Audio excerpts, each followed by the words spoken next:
ترین انسان کو رسول اللہ کا صحابی بولتے ہیں۔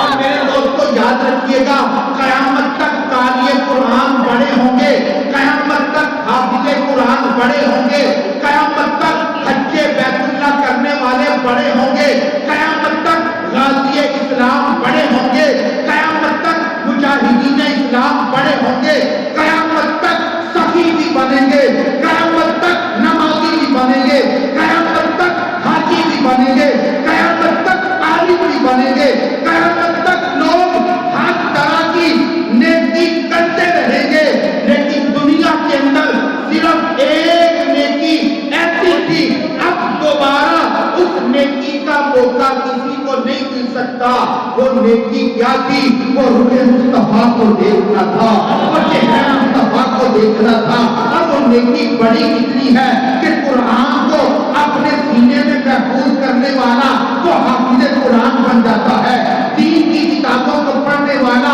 عالم دین بن جاتا ہے، بڑا پیسہ خرچ کرنے والا وہ سخی بن جاتا ہے، ارے بڑا جہاد کرنے والا اللہ کی بارگاہ میں مقبول مجاہد بن جاتا ہے، کعبۃ اللہ کا حج کرنے والا حاجی بن جاتا ہے، ارے نبی پاک کے چہرے کو دیکھنے والا نبی پاک کا صحابی بن جاتا ہے۔